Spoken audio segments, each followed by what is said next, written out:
सर्वविडम्बिनी नानाप्रबन्धचतुरा भाति नारायणार्यगीः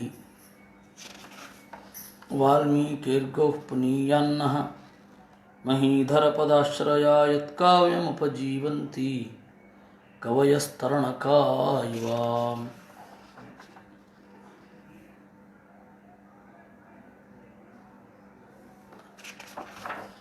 सूक्तिरत्नाकरे रम्ये मूलरामायणार्णवे विहरन्तो महीयांसः प्रीयन्तां गुरवो मम।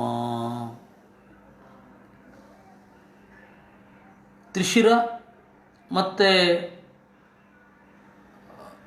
ಖರ ದೂಷಣ ಇವರ ಸಂಹಾರವನ್ನು ವರ್ಣಿಸುವಾಗ ವಾಲ್ಮೀಕಿ ರಾಮಾಯಣದ 30ನೆಯ ಸರ್ಗ ಮುಗಿಯುತ್ತೆ.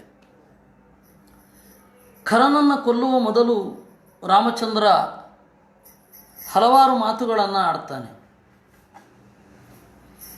ಅದರಲ್ಲಿ ಅನೇಕ ಮಾತುಗಳು ಹೀಗಿದೆ. ನೋಡು, ನೀನು ಇಲ್ಲಿಯ ತನಕ ಯಾರೂ ಶತ್ರುಗಳಿಲ್ಲ, ನನ್ನ ಮುಂದೆ ನಿಲ್ಲುವವರು ಯಾರೂ ಇಲ್ಲ ಅಂತ ಅಂದುಕೊಂಡಿದ್ದಿ. ಹಾಗೇನಿಲ್ಲ, ನಿನ್ನ ಕರ್ಮ ಇವತ್ತು ಫಲಿಸಿದೆ ಅಂತ ಹೇಳುತ್ತಾನೆ. ಆ ರಾಮಚಂದ್ರ ಇಷ್ಟು ಹೇಳಬೇಕಾದ್ರೆ ನಿರಂತರವಾಗಿ ಕ್ರಿಯೆ ಮಾಡ್ತಾನೆ ಹೇಳೋದು, ನಿರಂತರವಾಗಿ ಬಾಣ ಬಿಡ್ತಾ ಹೇಳೋದು. ಅದನ್ನು ಅವನೊಂದು ವಾಲ್ಮೀಕಿಗಳು ಬಹಳ ಚೆನ್ನಾಗಿ ನಿರೂಪಣೆ ಮಾಡ್ತಾರೆ. ನಾದದಾನಂ ಶರಾನ್ವಾಪಿ, ಅವನು ಬಾಣ ತೆಗೆದುಕೊಳ್ತಾ ಇದ್ದದ್ದು ಗೊತ್ತಾಗ್ತಾ ಇರಲಿಲ್ಲ, ಬಾಣ ಬಿಡ್ತಾ ಇದ್ದದ್ದು ಗೊತ್ತಾಗ್ತಾ ಇರಲಿಲ್ಲ. ಆ ವೇಗದಿಂದ ಬಾಣ ಬಿಡ್ತಾ ಇದ್ದ. ರಾಮನ ವೇಗ ಎಷ್ಟಿತ್ತು ಅಂತಂದರೆ, ಇದು ರಾಮನ ಪ್ರತಿಮೆಯೋ ರಾಮನೋ ಅನ್ನುವಷ್ಟು ವೇಗ ಇತ್ತು. ವಿಪರೀತ ವೇಗ ಜಾಸ್ತಿ ಆಯಿತು ಅಂದರೆ ಅದು ತಟಸ್ಥವಾಗಿ ನಿಂತಿರುವಂತೆಯೇ ತೋರುತ್ತೆ ಅಂತನ್ನೋದು ನಿಮಗೆಲ್ಲರಿಗೂ ಗೊತ್ತಿದೆ. ಅದರಿಂದಾಗಿ ಅಷ್ಟು ವೇಗವಾಗಿ ಬಾಣ ಬಿಡ್ತಾ ಅದು ನಗುತ್ತಾ ಹೇಳಿದ್ದಂತೆ. ಇಷ್ಟು ಮಾಡಿ ಬೈತಾನೆ ಖರನನ್ನು ಬೈಯೋದು. ಅದರ ಫಲಿತಾಂಶ ಏನು ಅಂತ ಪಂಡಿತಾಚಾರ್ಯರು ಹೇಳೋದು ಹೀಗೆ: ಮುನೀನಾಂ ನ್ಯಸ್ತದಂಡಾನಾಂ ದಂಡಕಾರಣ್ಯವಾಸಿನಾಂ ಇದಂತೆ ಭಕ್ಷಣ ಫಲಂ ಪಶ್ಯೇತ್ಯೂಚೆ ಖರಂ ಹರಿಹಿ. ನ್ಯಸ್ತದಂಡಾನಾಂ, ಯಾರಿಗೂ ತೊಂದರೆ ಕೊಡಬಾರದು ಅಂತ, ಯಾವ ಶಿಕ್ಷೆಯನ್ನು ಕೊಡಬಾರದೆಂದು ಹೊರಗಡೆಯ ಶತ್ರುಗಳಲ್ಲಿ ಅತೀವ ಕ್ಷಮೆಯನ್ನು ತಾಳಿ ನಿಂತಿರುವ, ದಂಡಕಾರಣ್ಯದಲ್ಲಿ ತಪಸ್ಸಿಗಾಗಿಯೇ ವಾಸ ಮಾಡುವಂತಹ ಮುನಿಗಳನ್ನು ತಿಂದೆಯಲ್ಲ, ಅದರ ಫಲ ಈಗ ನಾನು ನಿಮಗೆ ಕೊಡ್ತೇನೆ ಅಂತಾನೆ. ಇದರ ತಾತ್ಪರ್ಯ ಏನು ಅದನ್ನು ಕ್ಷೇಮೇಂದ್ರ ಹೇಳುತ್ತಾನೆ. ನರಥೋ ನಗಜೋ ನಾಶ್ವೋ ನ ಮಿತ್ರಾಣಿ ನ ಮಂತ್ರಿಣಃ ನ ಬಾಂಧವಾ ತಿಷ್ಠಂತಿ ಪರ್ಯಂತೆ ಸುಕೃತಾದೃತೆ ಅಂತ ಕ್ಷೇಮೇಂದ್ರ. ರಾಮ ಹೇಳೋದು, ಕ್ಷೇಮೇಂದ್ರ ರಾಮನನ್ನು ಹೇಳಿದ ಅಂತ ಹೀಗೆ ಹೇಳೋದು. ಪಂಡಿತಾಚಾರ್ಯರೇನು ಹೇಳಿದ್ರು, ನಿನ್ನ ಕರ್ಮದ ಫಲವನ್ನು ನೀನು ಅನುಭವಿಸ್ತಾ ಇದ್ದೀಯಾ ಅಂತ ರಾಮ ಹೇಳ್ತಾನೆ ಅಂತ. ಕ್ಷೇಮೇಂದ್ರ ಹೇಳಿದ್ದು ಹೇಗೆ? ರಥ ಆಗಲಿ, ಆನೆ ಆಗಲಿ, ಕುದುರೆ ಆಗಲಿ, ಮಿತ್ರರಾಗಲಿ, ಮಂತ್ರಿಗಳಾಗಲಿ, ಬಾಂಧವರಾಗಲಿ ಸಾಯುವಾಗ ನಿನ್ನ ಜೊತೆ ಬರೋದಿಲ್ಲ ಪುಣ್ಯವೊಂದನ್ನು ಬಿಟ್ಟು ಅಂತ ರಾಮ ಹೇಳಿದ್ದಾನೆ. ಇವರಿಬ್ಬರ ಮಾತು ಒಂದೇ ಅರ್ಥದಲ್ಲಿದೆ, ಆದರೆ ವಿಭಿನ್ನವಾದ ಆಯಾಮಗಳಿಂದ ಕೂಡಿದೆ. ಕ್ಷೇಮೇಂದ್ರ ಹೇಳೋದು ಹಾಗೆ, ಪಂಡಿತಾಚಾರ್ಯರು ಹೇಳೋದು ಹೀಗೆ. ಇದಕ್ಕೆ ಇವರಿಬ್ಬರ ಈ ವರ್ಣನೆಗೆ ಕಾರಣವಾದ ವಾಲ್ಮೀಕಿಗಳ ಮಾತು ಏನಿತ್ತು ಅಂತ ಅದನ್ನು ಇಲ್ಲಿ ಹೇಳೋದು. ರಾಕ್ಷಸಾನಾಂ ಕರೋಮೀತಿ ಮಿಥ್ಯಾ ತದಪಿ ತೇ ವಚಃ ನೀಚಸ್ಯ ಕ್ಷುದ್ರಶೀಲಸ್ಯ ಮಿಥ್ಯಾವೃತ್ತಸ್ಯ ರಕ್ಷಸಃ ಪ್ರಾಣಾನ್ ಅಪಹರಿಷ್ಯಾಮಿ ಗರುತ್ಮಾನ್ ಅಮೃತಂ ಯಥಾ ಅಂತ ವಾಲ್ಮೀಕಿಗಳ ಮಾತು. ನೀಚರಾದ, ಅತ್ಯಂತ ಕ್ಷುದ್ರವಾದ ಮನೋಭಾವ ಇರುವ, ಮಿಥ್ಯಾವೃತ್ತಸ್ಯ ತಪ್ಪು ಹೆಜ್ಜೆ ಇಡುವ ರಾಕ್ಷಸರ ಪ್ರಾಣಗಳನ್ನು ಅಪಹರಿಸುತ್ತೇನೆ. ಹೇಗೆ? ಅಮೃತವನ್ನು ರಾಕ್ಷಸ ಅಪಹರಿಸಿದ ಹಾಗೆ. ಜನಸ್ಥಾನೇ ಹತಸ್ಥಾನೇ ತವ ರಾಕ್ಷಸ ಮಚ್ಚರೈ ನಿರ್ಭಯ ವಿಚರಿಷ್ಯಂತಿ ಸರ್ವತೋ ಮುನಯೋ ವನೇ. ಇನ್ನು ಮೇಲೆ ನಿನ್ನನ್ನು ಕೊಂದ ಮೇಲೆ ಮುನಿಗಳು ಸುಖವಾಗಿ ಓಡಾಡಿಕೊಂಡಿರ್ತಾರೆ ಈ ಕಾಡಿನಲ್ಲಿ. ಅದ್ಯ ವಿಪ್ರಸರಿಷ್ಯಂತಿ ರಾಕ್ಷಸ್ಯೋ ಹತ ಬಾಂಧವಾ ಬಾಷ್ಪಾರ್ದ್ರವದನಾಧೀನಾ ಭಯಾತ್ ಅನ್ಯ ಭಯಾವಹಾ. ಬೇರೊಬ್ಬರಿಗೆ ಭಯ ಕೊಡ್ತಾ ಇದ್ದ ರಕ್ಕಸಿಯರೆಲ್ಲ ಈಗ ಭಯಪಟ್ಟುಕೊಂಡು ತಿರುಗುವಂತಹ ಕಾಲ ಬಂದಿದೆ ಅನ್ನುವ ಮಾತನ್ನು ಕ್ಷೇಮೇಂದ್ರ ಹೇಳಿದ್ದು ಒಂದು ರೀತಿ, ಅದನ್ನು ಪಂಡಿತಾಚಾರ್ಯರು ಇನ್ನೊಂದು ರೀತಿ ನಿರೂಪಣೆ ಮಾಡಿದರು. ಅದನ್ನು ಮುಂದೆ ಹೇಳ್ತಾನೆ, ಕಾಲಪಾಶ ಪರಿಕ್ಷಿಪ್ತ ಭವಂತಿ ಪುರುಚಾಹಿಯೇ ಕಾರ್ಯಕಾರ್ಯಂ ನ ಜಾನಂತಿ ತೇ ನಿರಸ್ತ ಷಡಿಂದ್ರಿಯಾ. ಇದುವರೆಗೂ ನೀವು ಇಂದ್ರಿಯವನ್ನು ನಿಗ್ರಹ ಮಾಡದೆ ಯದ್ವಾ ತದ್ವಾ ಮುನಿಗಳ ಮಾಂಸವನ್ನು ತಿನ್ನುತ್ತಾ ಓಡಾಡಿದ್ರಿ, ಇವತ್ತು ನಿಮಗೆ ಈ ಫಲ ಬರ್ತಾ ಇದೆ ಅಂತ. ಅದನ್ನು ಪಂಡಿತಾಚಾರ್ಯರು ಕಂಡದ್ದು ಹೀಗೆ, ಕ್ಷೇಮೇಂದ್ರ ಕಂಡದ್ದು ಹಾಗೆ. ಅವರನ್ನು ಹೊಡಿತಾನೆ. ಖರೋ ನರಕ ಮಾಪೇದೆ ರಾಘವೋ ಧವಳಂ ಯಶಃ. ಖರ ನರಕವನ್ನು ಹೊಂದಿದ, ರಾಘವ ಧವಳಂ ಯಶಃ ನಿರ್ಮಲವಾದ ಹೆಸರನ್ನು ಹೊಂದಿದ. ಕೀರ್ತಿ ಅನ್ನೋದು ಒಳ್ಳೆಯ ವಿಷಯದಲ್ಲಿದ್ದರೆ ಅದು ಬಿಳಿಯಾಗಿರುತ್ತೆ ಅನ್ನೋದು ಕವಿ ಸಮಯ. ಬಿಳಿಯಾದ ಹೆಸರನ್ನು ಹೊಂದಿದ ಅಂದರೆ ಒಳ್ಳೆಯ ಕೀರ್ತಿ ಹೊಂದಿದ ಅಂತ. ಇನ್ನು ದೇವಸಂಘೋ ಮನಸ್ವಾಸ್ಥ್ಯಂ, ದೇವತೆಗಳಿಗೆ ನೆಮ್ಮದಿ ಆಯಿತು, ಹಬ್ಬ ಖರ ಹೋದ ಅಂತ. ಋಷಿ ಸಂಘಸ್ವಮಾಶ್ರಮಂ, ಋಷಿಗಳು ತಮ್ಮ ತಮ್ಮ ಆಶ್ರಮಕ್ಕೆ ಸೇರಿಕೊಂಡ್ರು. ನೋಡಿ, ಖರ ನರಕಕ್ಕೆ ಹೋದ, ಖರ ನರಕವನ್ನು ಹೊಂದಿದ. ರಾಘವ ಧವಳಂ ಯಶಃ ಆಪೇದೆ, ಬಿಳಿಯಾದ ಹೆಸರನ್ನು ಹೊಂದಿದ. ದೇವಸಂಘ ಮನಸ್ಸಿನ ನೆಮ್ಮದಿಯನ್ನು ಹೊಂದಿತು. ಋಷಿ ಸಂಘ ತಮ್ಮ ಆಶ್ರಮವನ್ನು ಹೊಂದಿತು. ಪಂಡಿತಾಚಾರ್ಯ ಹೀಗೆ ಸಂಗ್ರಹ ಮಾಡಿಬಿಟ್ರು. ಅಲ್ಲಿ ರಾಘವ ಧವಳಂ ಯಶಃ ಅನ್ನೋದರಲ್ಲಿ ಹೆಚ್ಚಿನ ಒತ್ತು, ಕಾವ್ಯದ ಸೊಗಸು ಇರೋದು ಅಲ್ಲಿ. ಆ ಹಿನ್ನೆಲೆಯಲ್ಲಿ ಇದನ್ನೇ ಭೋಜ ಹೇಗೆ ಹೇಳಿದ ಅನ್ನೋದನ್ನು ನಾವು ನೋಡೋಣ. ಪ್ರಾಂಗ್ಮಂಥರೇತಿ ಮಹಿಷೀತಿ ವರತ್ ಖರವದ ಪರಿಶುದ್ಧೇ ದಂಡಕಾರಣ್ಯ ಭಾಗೆ ಮುನಿಭಿರಭಿಹಿತಾನಾಂ ಆಶಿಷಾಂ ತಾದೃಶೀನಾಂ ಮುನಿಭಿರಭಿಹಿತಾನಾಂ ಆಶಿಷಾಂ ತಾದೃಶೀನಾಂ ಮಂಥರಾಭೂತ್ ತದನು ಮನುಕುಲೇಂದುಸ್ಸಾನುಜಸ್ತೌರ್ಯರಾಶಿ. ಖರವದದಿಂದ ಪರಿಶುದ್ಧವಾದ ಅರಣ್ಯದಲ್ಲಿ ಮೊದಲ ಹೆಸರು ಮಂಥರ. ಓಹ್, ಮಂಥರ ಎಷ್ಟು ಉಪಕಾರ ಮಾಡಿದ್ದು ಅಂದ್ರಂತೆ ಋಷಿಗಳು. ಯಾಕೆಂದರೆ ಮಂಥರ ಕಳುಹಿಸಿದ್ರಿಂದಾಗಿ ರಾಮಚಂದ್ರ ಬಂದದ್ರಿಂದ ರಾಮಚಂದ್ರ ನಮಗೆ ಸಿಕ್ಕಿದ್ದು, ರಾಮಚಂದ್ರ ಬಂದದ್ದಿಂದ ಅಲ್ಲಿ ನಾಶ ಆಗಿದ್ದು. ಅದಕ್ಕೆ ತದನು ಮನುಕುಲೆಂದು ಸಾನುಜ ಶೌರ್ಯ ರಾಜಿ, ರಾಮನನ್ನು ಆಮೇಲೆ ಹೊಗಳಿದ್ರು ಅಂತ. ಅಂದರೆ ಅಲ್ಲಿ ಅವಳು ಹೇಳಿದ ಕೂಡಲೇ ಇದು ಮಂಥರ ಎದ್ದು ಪಿತೂರಿ ಅಂತ ಗೊತ್ತಾಗಿ, ಕೈಕೇಯಿ ಎದ್ದು ಪಿತೂರಿ ಅಂತ ಗೊತ್ತಾಗಿ ಅದನ್ನು ಪ್ರತಿಭಟಿಸದೆ ಬಂದ, ಕಳಿಸಿದವರು ಅವರು ಮಿಗಿಲು, ಆಮೇಲೆ ರಾಮಚಂದ್ರ ಅಂತ ಹೇಳಿದ್ರು ಅಂತ ಕವಿಯ ಕಲ್ಪನೆ. ಪಂಡಿತಾಚಾರ್ಯರು ಆ ತರಹ ಎಲ್ಲ ಮಾಡಲಿಕ್ಕೆ ಹೋಗಲಿಲ್ಲ. ಧವಳಂ ಯಶಃ ಅಂದರು, ಪವಿತ್ರವಾದ ಕೀರ್ತಿ. ಪೂಜಿತೋ ದೇವದೇವೀನಾಂ ನೇತ್ರೇ ಪುಷ್ಪೈಶ್ಚ ಶೋಭನೈ ಋಷೀಣಾಂ ಪರಮಾಶೀರ್ಭಿ ಪ್ರವಿವೇಶ ಆಶ್ರಮಂ ವಪುಹು ಪ್ರಭು.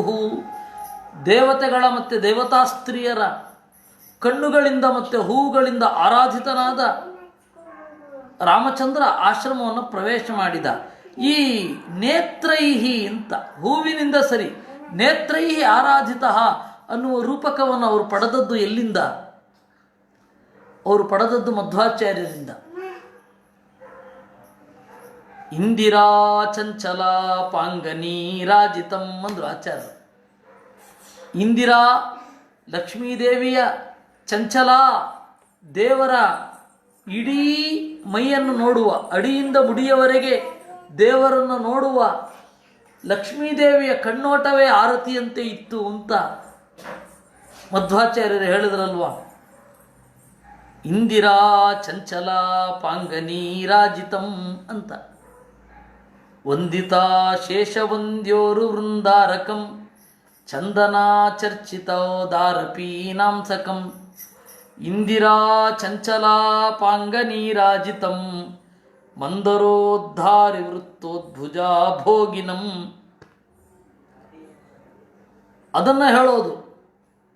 ಇಂದಿರಾ ಚಂಚಲಾ ಪಾಂಗನೀರಾಜಿತಂ. ಲಕ್ಷ್ಮೀದೇವಿ ತನ್ನ ಕಡೆಗಣ್ಣಿನಿಂದ ಅಥವಾ ತನ್ನ ಕಣ್ಣಿನಿಂದ ಅಡಿಯಿಂದ ಮುಡಿಯವರೆಗೂ ನೋಡಿದಾಗ ಅದೇ ಒಂದು ಆರತಿ, ಅಂದರೆ ಭಕ್ತಿ ಇತ್ತಲ್ಲ ಅದರಲ್ಲಿ. ಆ ಪ್ರತೀಕವನ್ನು ಪಂಡಿತಾಚಾರ್ಯರು ಇಲ್ಲಿ ತೆಗೆದುಕೊಂಡು ಬಳಸಿದರು. ದೇವತೆಗಳ ಹಾಗೂ ದೇವತಾ ಸ್ತ್ರೀಯರ ನೋಟದಿಂದ ಮತ್ತು ಹೂವಿನಿಂದ ಪೂಜಿತನಾಗಿ ಆಶ್ರಮವನ್ನು ಪ್ರವೇಶಿಸಿದ. ಅಷ್ಟು ಹೊತ್ತಿಗೆ ಲಕ್ಷ್ಮಣನು ಬಂದು, ಆರ್ಯಪುತ್ರ ಜಗನ್ನಾಥ ಪರ್ಯಾಪ್ತಂತೆ ಮಹದ್ಯತಃ, ಸ್ವಾಮಿ ಅಣ್ಣ ನೀನು ಬಹಳ ಹಿರಿದಾದ ಸಾಧನೆಯನ್ನು ಮಾಡಿದ್ದಿ ಅಂತ ನಮಸ್ಕಾರ ಮಾಡಿದ ಅಂತೆ. ಮುನೀನಾಂ ರಕ್ಷಯೇತ್ಯುಕ್ತ್ವಾ ಪರಿರೇಭೆ ಪತಿಂ ಸತೀ. ಮುನಿಗಳನ್ನು ರಕ್ಷಣೆ ಮಾಡಿ ಬಹಳ ಒಳ್ಳೆಯದು ಮಾಡಿದೆ ಅಂತ ಹೇಳಿ ಅವಳು ಗಟ್ಟಿಯಾಗಿ ಅಪ್ಪಿದಳಂತೆ ಸೀತೆ. ಅಂದರೆ ತಾನು ಹಿಂದೆ ಮಂಡಿಸಿದ ವಾದ ತಪ್ಪಾಗಿದ್ದನ್ನು ಅವಳ ಅಪ್ಪಿಗೆಯಿಂದ ಸರಿಪಡಿಸಿದ್ಲು. ಅದರಿಂದಾಗಿ ಅಲ್ಲಿ ಸೀತೆಗೆ ಬಹಳ ಭಿನ್ನಾಭಿಪ್ರಾಯ ಇತ್ತು ರಾಮನ ಜೊತೆಗೆ ಅಂತ ಡಾಕ್ಟರ್ ಆರುದ್ರ ಅಂತ ಹೇಳಿ ಒಬ್ಬರು, ಅವರು ತೆಲುಗು ಭಾಷೆಯಲ್ಲಿ ಒಂದು ನಾಟಕವನ್ನು ಬರೆದಿದ್ದಾರೆ, ಸೀತಾ ಜೋಸ್ಯಂ ಅಂತ. ಸೀತೆಯ ಭವಿಷ್ಯ, ಸೀತಾ ಜೋಸ್ಯಂ. ಅವರು ಸೀತೆ ಮುಂದೆ ಕಂಡಿದ್ಲು ಅವಳು, ನೀನು ಹಿಂಸೆ ಮಾಡಬೇಡ ಅಂತ. ಆ ಸೀತೆ ನನ್ನನ್ನು ಬಿಡ್ತೀರಾ ಅಂತ ಹೇಳಿದ್ಲು. ಅದರಂತೆ ರಾಮಚಂದ್ರ ಕಾಡಿನಿಂದ ಕರೆದುಕೊಂಡು ಬಂದು ನಾಡಿನಲ್ಲಿ ಒಂದು ಸ್ವಲ್ಪ ದಿವಸ ಇಟ್ಕೊಂಡು ಬಿಡೋದರಲ್ಲಿ ಪರ್ಯವಸಾನ ಆಯಿತು. ಫೆಮಿನಿಸ್ಟ್ ರಾಮಾಯಣ ಅಂತ ಅವರು ಬರೆಯೋದು. ಅವ್ರ ಬಗ್ಗೆ ಒಂದು ಸಣ್ಣದಾದ ಸಂತಾಪ, ಅವ್ರ ಬಗ್ಗೆ ಒಂದು ವಿಷಾದ ಇರಲಿ, ಅವ್ರ ಬಗ್ಗೆ ಒಂದು ಅನುಕಂಪೆ ಇರಲಿ. ಇಲ್ಲಿ ಇರೋದು ಮುನೀನಾಂ ರಕ್ಷಯೇತ್ಯುಕ್ತ್ವ. ಅವಳು ಆಲಿಂಗಿಸಿದಾಗಲೇ ಅದು ಪೂರ್ತಿ ಕಣ್ಮರೆಯಾಗಿ ಹೋಯಿತು. ನನ್ನ ತಪ್ಪು ಅಂತ ಅವಳು ಅಂದ್ಕೊಂಡೇ ಇರಲಿಲ್ಲ.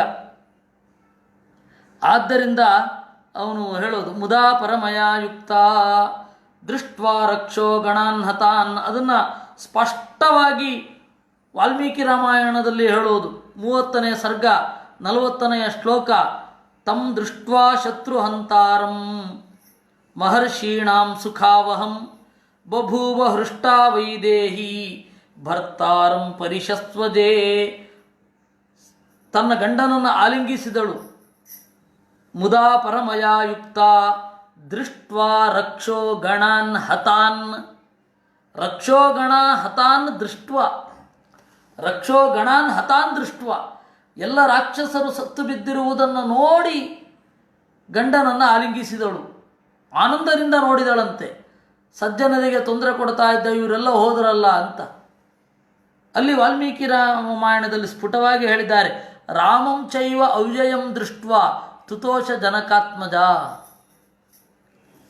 ರಾಮ ಅವ್ಯಯ, ಒಂದು ಚೂರು ಕತಿಗೊಳಗಾಗದ್ದನ್ನು ಕಂಡು ಅಪ್ಪಿದಳು ಅಂತ ಹೇಳಿ ಅದನ್ನು ಮತ್ತೆ ಪುನಃ ಪರಿಶ್ವಜ್ಯ ಮುದಾನ್ವಿತಾನನ ಬಭೂವ ಹೃಷ್ಟ ಜನಕಾತ್ಮಜ ತದಾ ಅಂತ 41ನೇ ಶ್ಲೋಕದಲ್ಲಿ ಮತ್ತೆ ಹೇಳಿದ್ದಾರೆ.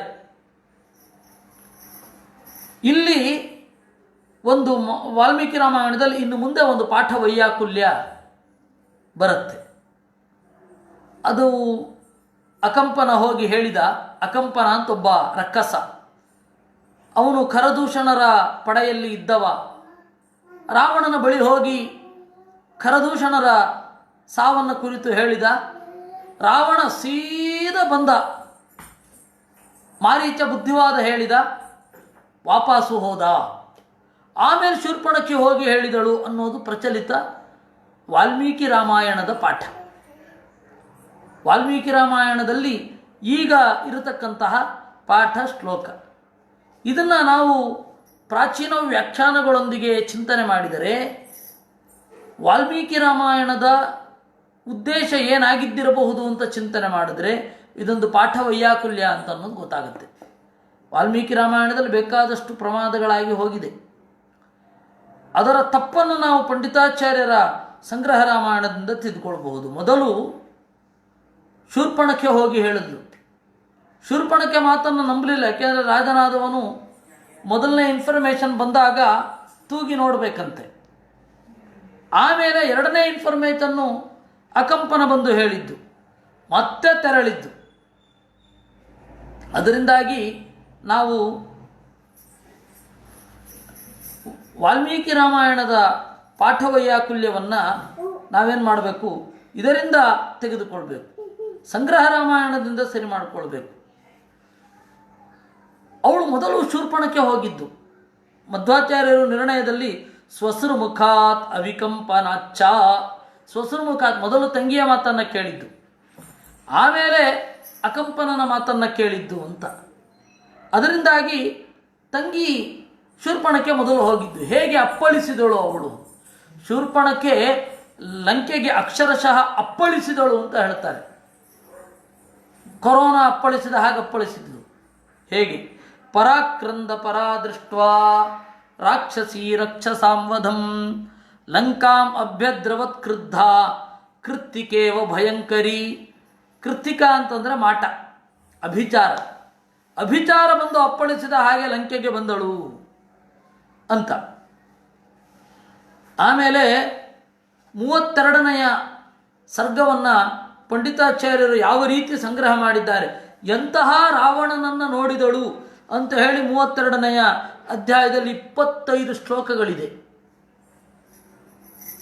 25 ಶ್ಲೋಕಗಳಲ್ಲಿ ಇರೋದನ್ನು, ಅದರ ಸಾರವನ್ನು ಹೆಂಗೆ ಸಂಗ್ರಹ ಮಾಡ್ತಾರೆ ಅಂತ. ವಸ್ತುತಃ ಅದರ ಸೊಗಸನ್ನು 25 ಶ್ಲೋಕವನ್ನು ಓದಿ ಅದರ ಅರ್ಥ ಹೇಳಿ ಆಮೇಲೆ ಪಂಡಿತಾಚಾರ್ಯ ಹೆಂಗೆ ಸಂಗ್ರಹ ಮಾಡಿದ್ರು ಅಂತ ಹೇಳಬೇಕು. ಆದರೆ ಪಂಡಿತಾಚಾರ್ಯ ಸಂಗ್ರಹ ಮಾಡಿದ್ದನ್ನು ಹೇಳಿಬಿಡ್ತೇನೆ. ಏನು? ದದರ್ಶಸ ದಶಮುಖಂ, ಅವನೋ ದಶಮುಖ, 10 ತಲೆ. ವಿಮುಖಂ ಧರ್ಮ ಮಾರ್ಗತಃ, ಧರ್ಮ ಮಾರ್ಗದಿಂದ ವಿಮುಖ. ಹೆಸರು ದಶಮುಖ, ಧರ್ಮ ಮಾರ್ಗದಿಂದ ವಿಮುಖ. ಅಂದರೆ ಅಲ್ಲಿ ವಿರೋಧ ಆಭಾಸ ಇದೆ, ವಿರೋಧದಂತೆ ತೋರುತ್ತೆ. 10 ಮುಖ ಅನ್ನೋದು ಮುಖವೇ ಇಲ್ಲ ಅನ್ನೋದು. ವಿಮುಖ ಅಂದರೆ ರಥನಲ್ಲದವ. ಮಾನೋನ್ನತಂ, ಮಾನೋನ್ನತಂ ಅಹಂಕಾರದಿಂದ ಮೇಲ್ಗಡೆ ಇದ್ದಾನೆ. ವಿಮಾನಸ್ಥಂ, ವಿಮಾನದಲ್ಲಿದ್ದಾನೆ. ವಿಮಾನ ಅಂದರೆ ಮಾನ ಇಲ್ಲದೆ ಇರೋದು, ವಿಮಾನ. ಆ ಪನ್ನ ಇಟ್ಟುಕೊಂಡು ವಿಮಾನ ಅಂದರೆ ಮುಗಿಲ ತೇರು. ಅವನು ಪುಷ್ಪಕ ವಿಮಾನದಲ್ಲೇ ಒಳಗಡೆ ಇರ್ತಾ ಇದ್ದ. ಮಾನೋನ್ನತಂ ವಿಮಾನಸ್ಥಂ ಅಕ್ಷಯಂ, ಅಕ್ಷಯ ಅಂತಂದರೆ ನಾಶ ಇಲ್ಲದವ. ಕ್ಷಯ ಅಂದರೆ ಮನೆ. ಕ್ಷಯೇ ರಥಂ. ನಮಗೆ ಕೇಳ್ಬೇಕಾದ್ರೆ ಎಷ್ಟು ವಿರೋಧಾಭಾಸವಾಗಿ ಕಾಣುತ್ತೆ. ದದರ್ಶಸ ದಶಮುಖಂ, ದಶಮುಖನನ್ನು ನೋಡಿದ್ಲು. ಎಂತವನು? ವಿಮುಖಂ ಧರ್ಮ ಮಾರ್ಗತಃ, ಧರ್ಮ ಮಾರ್ಗದಿಂದ ವಿಮುಖನಾಗಿದ್ದ. ಮಾನೋನ್ನತಂ, ಮಾನದಿಂದ ಉನ್ನತ. ವಿಮಾನಸ್ಥಂ ಅಕ್ಷಯಂ, ಅವನು ಕ್ಷಯ ಇಲ್ಲ, ಆದರೆ ಕ್ಷಯೇ ರಥಂ, ಮನೆಯಲ್ಲಿದ್ದ. ಹೀಗೆ ಈ ತರಹದ ಒಂದು ಇದನ್ನು ಪಂಡಿತಾಚಾರ್ಯರು ಶಿವಸ್ತುತಿಯಲ್ಲೂ ಆ ವಿರೋಧಾಭಾಸವನ್ನು ಬಹಳ ಚೆನ್ನಾಗಿ ಹೇಳಿದ್ದಾರೆ.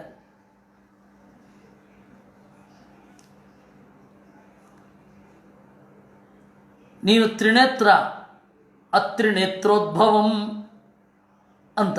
ನೀನು ಅತ್ರಿನೇತ್ರೋದ್ಭವ, ಅಲ್ಲಿ ತ್ರಿನೇತ್ರ ಅತ್ರಿನೇತ್ರ ಅಂತ ಕೇಳುತ್ತೆ. ವಿಲಾಸ ನಿಲಯ ಸ್ಥಿತ ತವ ಶಿರಸ್ತತಿರ್ಮಾಲಿಕ, ಕಪಾಲಮಪಿ ತೇ ಕರೆ ತಮಸ್ಯುವಸ್ಯ ನಂತರ್ಧಿಯಾಮ್. ಅಲ್ಲಿ ಹೇಳಬೇಕಾದ್ರೆ ಆ ವಿರೋಧವನ್ನು, ತ್ವಮೇವ ಕಿಲ ಕಾಮಧಕ್, ಕಾಮವನ್ನು ಸುಟ್ಟವ ಆದರೆ ಸಕಲ ಕಾಮ ಮಾ ಪೂರಯನ್, ಎಲ್ಲರ ಕಾಮವನ್ನು ಪೂರೈಸುತ್ತೀಯ. ಹಾಗೆ ಆ ಸೌಂದರ್ಯ ಇಲ್ಲಿ ಇದೆ. ಅವಳು ಕಾಲಿಗೆ ಬಿದ್ದಂತೆ.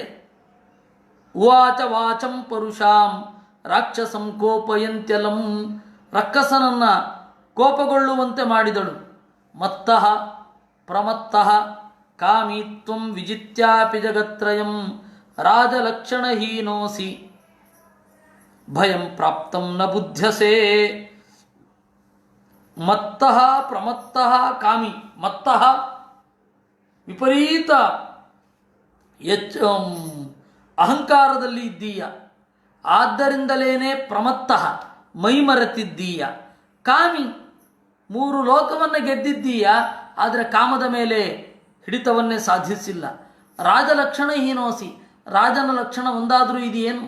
ಭಯಂ ಪ್ರಾಪ್ತಂ ನ ಬುದ್ಧತೆ, ನಿನಗೆ ಬಂದಿರುವ ಭಯವನ್ನೇ ನೀನು ತಿಳಿದಿಲ್ಲ.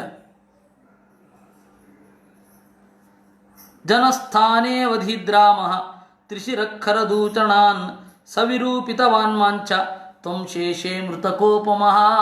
ಜನಸ್ಥಾನದಲ್ಲಿ ರಾಮ ತ್ರಿಶಿರ ಖರ ದೂಷಣರನ್ನೆಲ್ಲ ಕೊಂದ, ನನ್ನನ್ನು ವಿರೂಪಗೊಳಿಸಿದ, ಆದರೆ ನೀನು ಮನೆಯಲ್ಲಿ ಮಲ್ಕೊಂಡಿದ್ದೀಯಾ. ನೋಡಿ, ನನ್ನನ್ನು ವಿರೂಪಗೊಳಿಸಿದ್ದ ಮೇಲೆ ಖರದೂಷಣರು ಸತ್ತದ್ದು ಅಂತ ಮುಚ್ಚಿಟ್ಲವಳು. ಖರದೂಷಣರು ಸತ್ ಮೇಲೆ ನನ್ನನ್ನು ವಿರೂಪಗೊಳಿಸಿದ್ದು ಅಂತಂದು. ಸ್ವಸುರಿತ್ತಂ ವಚ ಶ್ರುತ್ವ, ಆ ತಂಗಿಯ ಮಾತನ್ನು ಕೇಳಿದ, ಸಿಟ್ಟು ಮಾಡಿಕೊಂಡ. ಯಾರವನು ರಾಮ ಅಂತ ಕೇಳಿದ. ಅದು 34ನೆಯ ಸರ್ಗದ ಸಾರಾಂಶ ಪಂಡಿತಾಚಾರ್ಯರು ಸ್ವಲ್ಪ ವಿಸ್ತಾರವಾಗಿ ನಿರೂಪಣೆ ಮಾಡ್ತಾರೆ. ಯಾಕೆಂದರೆ ಅಲ್ಲಿ ಒಂದು ಎರಡನ್ನೂ ನೋಡಬೇಕಾಗತ್ತೆ. 34ನೇ ಅಧ್ಯಾಯದಲ್ಲಿ ಅವಳು ಹೇಗೆ ಪರಿಚಯ ಮಾಡಿಸಿದಳು, ರಾಮನನ್ನು ಕುರಿತು ರಾವಣನಿಗೆ ಏನು ಹೇಳಿದ್ಲು, ಸೂಕ್ಷ್ಮವಾಗಿ ಕಣ್ಣಲ್ಲಿ ಕಣ್ಣಿಟ್ಟು ನೋಡಿದರೆ ಶೂರ್ಪಣಖೆಯ ಭಾಷೆ ಏನಿತ್ತು, ಅವಳು ಏನು ಹೇಳಲಿಕ್ಕೆ ಹೊರಟಿದ್ಲು, ಮನಸ್ಸಿನಲ್ಲಿ ಒಂದನ್ನು ಅಡಗಿಸಿಕೊಂಡು ಮಾತಿನಲ್ಲಿ ಒಂದನ್ನು ಆಡಿದಳು, ಅದನ್ನು ಗೊತ್ತಾಗ್ಬಿಡ್ತಿತ್ತು. ಆದರೆ ರಾವಣ ಬಹಳ ಮುಟ್ಟಾಳ ಇದ್ದ, ಅದರಿಂದಾಗಿ ಅದು ಅವನು ಗೊತ್ತಾಗಲಿಲ್ಲ. ಅವನು ಕಷ್ಟ ರಾಮ ಕಥಂ ವೀರ್ಯ ಕಿಂ ರೂಪ ಕಿಂ ಪರಾಕ್ರಮ, ಯಾರು ಅಂತ ಅವನು ಹೇಳಿದಾಗ ಅವಳು ಹೇಳ್ತಾಳೆ, ಕಂದರ್ಪ ಸಮರೂಪಶ್ಚ ರಾಮೋ ದಶರಥಾತ್ಮಜ ಅಂತ ಹೇಳ್ತಾರೆ. ರಾಮನ ಬಗ್ಗೆ ಅವಳು ತೆಗೆದ ಬಾಯಿಗೆ ಹೇಳೋದು. ದೀರ್ಘಬಾಹು, ಉದ್ದವಾದ ತೋಳವನು, ವಿಶಾಲಾಕ್ಷ, ಅಗಲವಾದ ಕಣ್ಣಿನವನು, ಕ್ಷೀರಕೃಷ್ಣಾಜಿನಾಂಬರಃ, ಮರದ ತೊಗಟೆಯನ್ನು ಕೃಷ್ಣಾಜಿನವನ್ನು ಉಟ್ಟವನು, ಕಂದರ್ಪ ಸಮರೂಪಶ್ಚ. ಅಲ್ಲ, ಶತ್ರುವಿನ ಬಗ್ಗೆ ಹೇಳಬೇಕಾದ್ರೆ ಅವಳು ಯಾಕೆ ಅದನ್ನು ಹೇಳ್ತಾ ಇದ್ದಾಳೆ? ಆ ಕಾಮ ಅವಳಿಗೆ ತಗ್ಗಿಲ್ಲ. ಮಾತು ಬರುವಾಗ ಅದು ಏನು ಹಿನ್ನೆಲೆ ಅಂತ. ಕೆಲವರು ನಿನ್ನನ್ನು ನೆನಪಿಸ್ಕೋತಾ ಇದ್ದೆ, ಈಗ ತಾನು ನಿನ್ನನ್ನು ನೆನಪಿಸ್ಕೋತಾ ಇದ್ದೆ, ನಿಜವಾಗಿಯೂ ನಿಜವಾಗಿಯೂ ನಿಜವಾಗಿಯೂ 3 ಸರ್ತಿ ಹೇಳ್ತಾರೆ. ಅಂದರೆ ಅವ್ರಿಗೆಲ್ಲ ಡೌಟು, ಎಲ್ಲ ನಾನು ತಪ್ಪು ತಿಳ್ಕೊಂಡ್ಬಿಟ್ರೆ ಅಂತ. ನಿನ್ನನ್ನು ನೆನಪಿಸ್ಕೊಳ್ತಾ ಇದ್ದೆ ಅಂದರೆ ಆಯಿತು ಅಷ್ಟೇ. ಅಂದರೆ ಅಷ್ಟು ಪದೇ ಪದೇ ಹೇಳ್ತಾರೆ ಅಂದರೆ ಏನರ್ಥ? ಒಂದು 100 ಸರ್ತಿ ತಿಳಿತಲ್ಲ ಅಲ್ಲ, ಗೊತ್ತಾಯ್ತಲ್ಲ, ಏನೋ ಗೊತ್ತಾಗಲ್ಲ ಅಂತ ಏನೋ ಡೌಟ್ ಅವ್ರಿಗೆ. ಹಾಗೆ ಏನೋ ಮಾತಿನ ಹಿಂದೆ ಏನೋ ಇರುತ್ತೆ. ಈ ಇನ್ಸಮಾ ಮುಲ್ಹಕ್ ಅಂತನ್ನುವ ಒಬ್ಬ ಪಾಕ್ ನಾಯಕ ಅಕಸ್ಮಾತ್ ತಾನು ಸೋತರೆ ಅವನು ಎಲ್ಲ ಆಣೆ ಗಿಣಗಳನ್ನೆಲ್ಲ ಉದ್ದ ಹೇಳ್ಬಿಡ್ತಾ ಇದ್ದ ಅವ್ರ ಭಾಷೆನಲ್ಲಿ, ದೇವರಾಣೆ ಅವರಾಣೆ ಇವರಾಣೆ ಅಂತ. ಯಾಕೆಂದರೆ ಜನ ನಾನು ಪ್ರಾಮಾಣಿಕ ಪ್ರಯತ್ನ ಗೆಲ್ಲಲಿಕ್ಕೆ ಎಲ್ಲಿ ಪಟ್ಟಿಲ್ವೋ ಅಂತ ಅಂದ್ಕೊಳ್ಬಾರ್ದು, ನಾನು ಪ್ರಾಮಾಣಿಕವಾಗಿ ಗೆಲ್ಲಲಿಕ್ಕೆ ಪ್ರಯತ್ನ ಪಟ್ಟಿಲ್ಲ ಅಂತ ಎಲ್ಲ ಅಂದ್ಕೋಬಾರ್ದು, ಎಲ್ಲ ಅನ್ಕೋತಾರೋ ಅಂದ್ಕೊಂಡು ಇಷ್ಟುದ್ದ ಆಣೆಗಳನ್ನ ಹೇಳ್ಬಿಡೋದು. ಹಾಗೆ ಮಾತನಾಡಬೇಕಾದ್ರೆ ಹಿಂದೆ ಏನೋ ತಲೆ ಓಡ್ತಾ ಇರುತ್ತೆ.